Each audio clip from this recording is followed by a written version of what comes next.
He grabbed me. He must have been hiding in the bushes.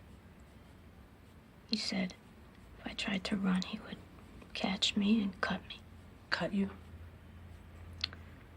He showed me. We're taking a statement from this young woman. She was raped on her college campus.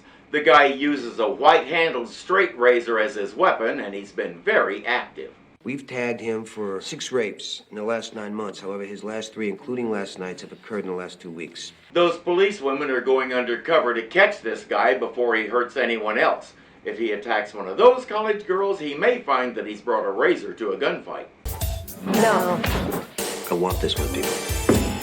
What a guy, huh? I want to do some damage to this one. Yeah, can you spell police brutality? I have to do more than spell it.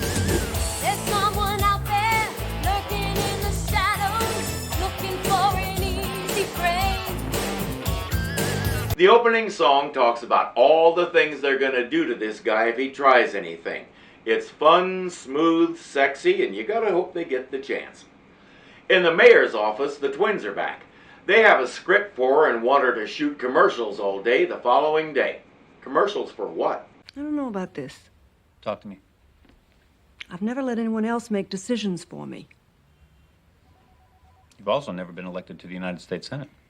They want to make her into a senator. All it costs is her soul, but I think she sold that a long time ago. Captain Hollander is getting some news that he really doesn't want to hear. We're going to reinstate Vincent LaRusso. With all due respect, sir, in spite of the jury's verdict, Internal Affairs has plenty grounds to fire him. It's a political decision, Captain. If they do anything but reinstate him, he becomes a martyr and creates all kinds of trouble for the department. And guess why they're telling Hollander this? I want him back under your command. No way. No. You give him to somebody else. No one else wants him. Every man and woman in my command knows how I feel about Vincent LaRusso. If I take him back, my authority is completely compromised. I may as well resign. Captain, I'm asking you to do this as a personal favor to me. The technical medical term for what you have right now is a twisted arm. They don't give him much choice. He says, okay, but he's mine and he's all mine. I can do whatever I want with him and you stay out of it. Deal? They say, deal. Vicky is in the process of moving out. Ralph keeps acting like he doesn't want to do this, but he won't do anything to stop it. Let's hear his philosophy on the subject. No marriage comes with a guarantee, Ralph. Why can't we just take it one day at a time? Because I don't want to become one of those pathetic guys you see at a party who keeps asking if anybody's seen his wife. Best to get out now. He didn't seem to think it was a problem when he married her. Now he'll be that pathetic guy at a party who finds out everybody's talking behind his back about how he treated his wife. Dumping your gorgeous young wife won't fix your midlife crisis, Ralph. Everybody knows only a Ferrari can do that. Tear up all the pictures of the good times. Put away the wedding dress. Burn all the letters and the souvenirs of the time before this mess. Give away. The song talks about all the trappings of a marriage, or more specifically a wedding, all the gifts, silver, china, blah, blah, blah, and none of it makes a marriage. Life is what makes a marriage, or breaks it, as she's learning now. But where do you put the pieces of a broken dream after it falls apart? How do you make the memories lay down and die? How do you say goodbye? We learned in the second episode that she married him for a lot of wrong reasons. He married her because she wanted to and he couldn't believe his luck. With that kind of foundation, they didn't have much to build on. It's no wonder it didn't last. It's hard getting old, dear. Well, I'd like to change that. We should be able to provide our senior citizens with housing and health care and not go broke doing it. Oh, this one's a real fighter. You bet I am. And cut. Good. Go to a tight shot. Somebody fix the mayor's hair, please. Well, at least she's interacting with real seniors who have real problems. Excuse me. Are we going to break for lunch? Why? Why? Because I want to know. That's why. We'll break for lunch when we finish the shot, okay? Fine. I had a 6 a.m. call. That means you owe a meal penalty. See, this is why we should have flown up to Vancouver and done it all non-union. I could be mistaken. But you didn't, and that's why I'm asking for a penalty for breakfast.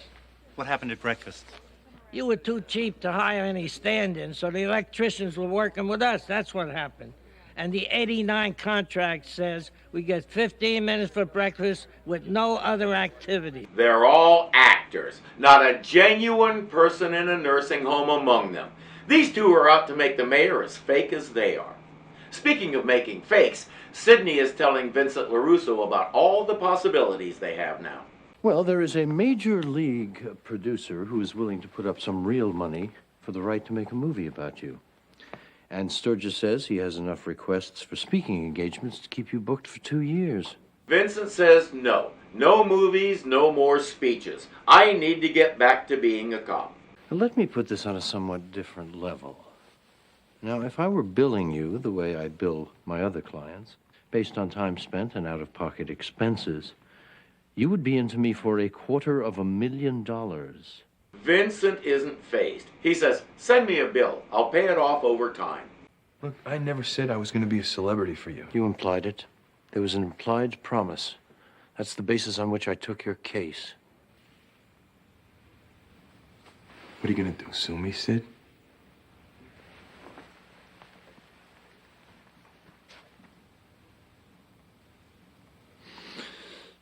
Would you show Mr. LaRusso to the door, Trish?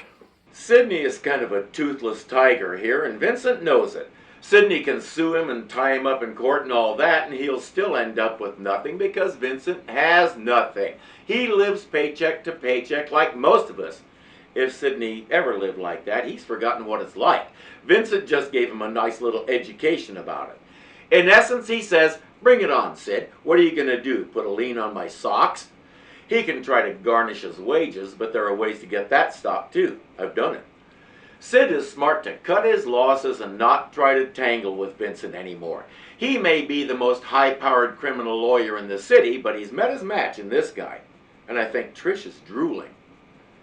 Back at the station, Hollander and Osborne have just told Donnie Potts that Vincent is coming back.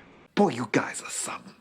All that crap about do the righteous thing or I'll never sleep a brave man's sleep. Let me ask you something. How'd you sleep last night?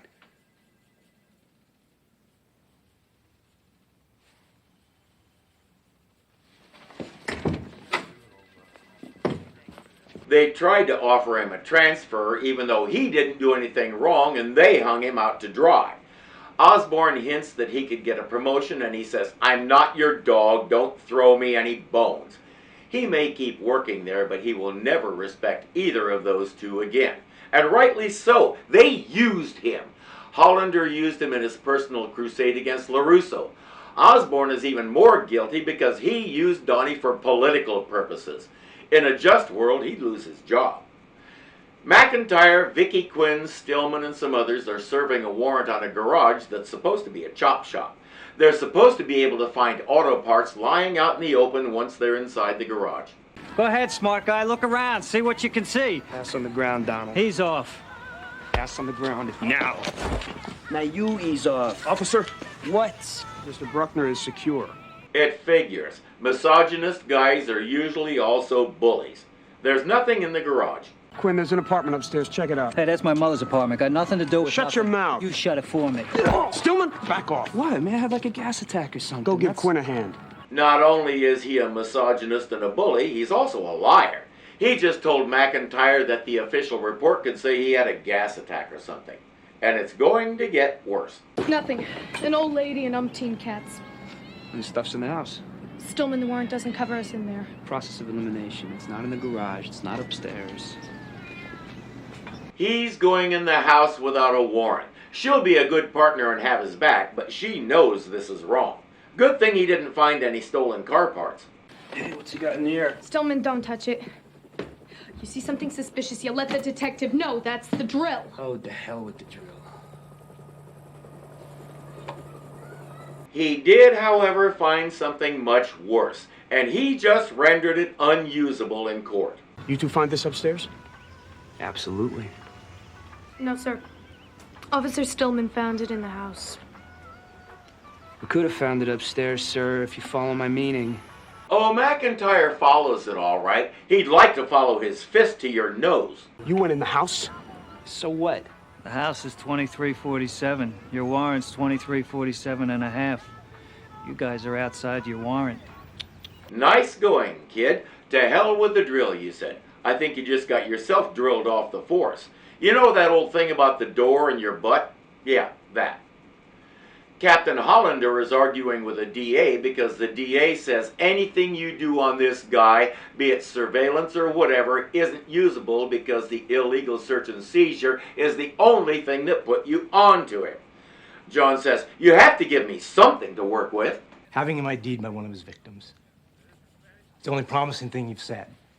Now, it's a conviction without the briefcase, the razor, the hair. None of that ever comes up. If she IDs him, we've got him. How do we get there? Well, I need a completely untainted ID. Now, how you get that is your problem. Remember how Hollander used Detective Potts for his own ends and it bit him in the butt? Yeah, he didn't learn a thing from that. Now we get a song about conditions in the inner city. What you gonna do about the problem with drugs? They're turning our sweet children into common teenage thugs. Can't you find some money to rebuild our neighborhood? Living in a battle zone does no one any good. I clean it up. She's here to promise you. I clean it up. So I was wrong. It's another commercial. She's here to promise you. I clean it up.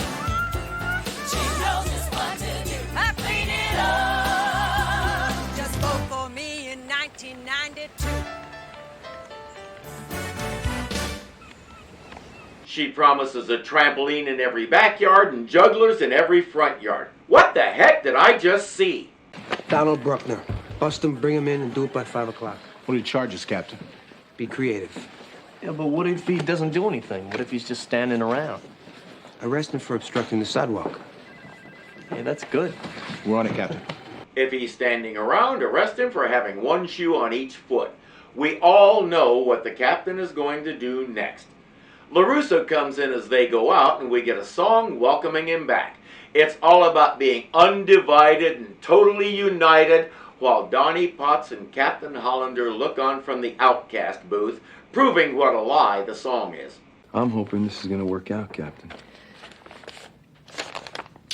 What's done is done, Detective. You're gonna live with it, and I'm gonna live with it. So let's just go from there. Yes, sir. Anything else? No, sir. Rose and Gaines have brought Bruckner in, legitimately as it turns out, because he assaulted one of them. Hollander says cut him loose, take him out through the squad room and give him cab fare home. If his face were in here, I would have seen it. I can't believe you waste a man's time like this.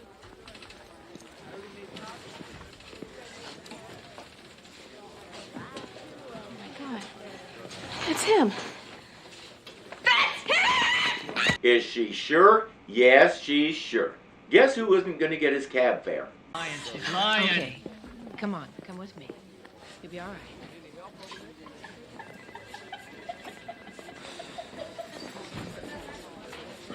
Hollander got his untainted ID. All he had to do was do something unspeakably cruel to a young girl who's already been traumatized beyond anything he could ever imagine. I hope he thinks it was worth it. Frankly, I have questions. So does Stillman. I want to know why I got hung out to dry for doing the exact same thing to that guy that you just did. There's a difference. There's no difference. You set him up. The difference is my bust will hold up. Sometimes good cops have to bend the rules, Stillman. Bad cops break them. And you're a bad cop. Oh, that was bending the rules, I see. So it's okay to set him up, slap a woman in the face with him, order your men to bring him in on bogus charges. All that was bending the rules, not breaking them. Just like getting in Donnie's and Ralph's faces wasn't witness intimidation or coercion, it was just telling them how it is. He's right about Stillman, but after watching the entire series again, he's no better. He just knows how to play the game. But we're getting close to time for ending comments, so I'm going to sum him up. He is extremely well written. In a double handful of episodes, we learn that he cares about his cops and he cares about his family, but he can tend to let things get to him and throw his life out of balance. In one case, to the point where he was obsessed with getting LaRusso, and it didn't matter who or what he had to sacrifice along the way. As those things developed, we watched his ethics unfold, and we learned by seeing rather than by being told just how flexible his morals are. And in a fascinating twist, in the end he loses. He's supposed to be the, quote, good guy here, the champion of truth and justice, and when you get right down to it, his own zeal defeated him. He pushed the boundaries a little too far and got caught, and it cost him. Imagine the stories we could have had from here. I wasn't crazy about Larry Joshua's singing voice, but that's purely a personal preference thing. He did his songs and he did them well. I already talked about the song with his wife, and his Quit Your Bitching song had us rolling on the floor laughing. He's the kind of character you're supposed to like and dislike, and you can't decide which is stronger on any given day. The way he's developed is as good as any I've ever seen. Donnie is moving to a new district. LaRusso comes in and actually wants to be partners again. He gets a few loose teeth for his efforts, and we're done. There is one storyline that was left hanging, Jessica Wolfe. We introduced her as Andy Campo's new partner, then she spent the rest of the series doing undercover assignments, so as far as we know, Andy never actually did a shift with her. But if that's the worst thing we missed, we did good. This was a great job. I love my character. I'm gonna miss the people. Yeah, me too. Well, I guess it ain't really over till the fat lady sings. The whole cast comes in as the music starts.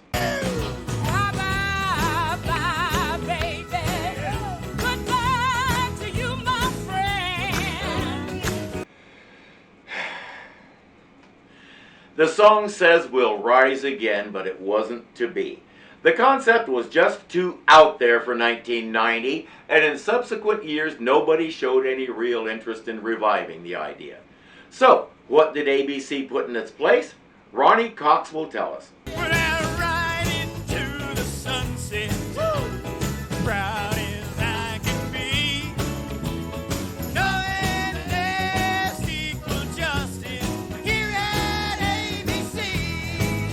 You heard correctly.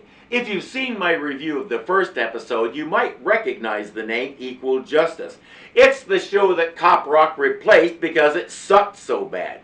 For that, they canceled this, and yes, it bombed just as badly the second time as it did the first.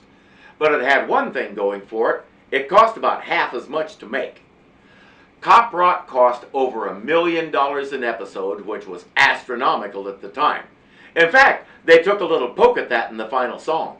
There are some people I know who will appreciate. In fact, our show almost cost as much as Heaven's Gate. He means the 1980 Chris Christopherson movie, not those guys in San Diego who wound up trying to hitch a ride on a comet 7 years later. The show was expensive and the ratings couldn't keep pace, so it had to go. But I think the thing that saddens me the most is that too much of this music has been forgotten. There is a lot of good stuff here. I've already found 3 songs that I'm going to see about covering. And a lot of obvious effort went into making the songs fit the show, not the other way around. There were varying degrees of success, as we saw, but the people who put this together gave it everything they had. I seriously believe this show got a bum rap. People who didn't understand it started panning it before it ever aired, and it never got a fair hearing. Maybe my little retrospective here can help remedy that a little. I'm Irving, and I'll see you again in the next TV Fails.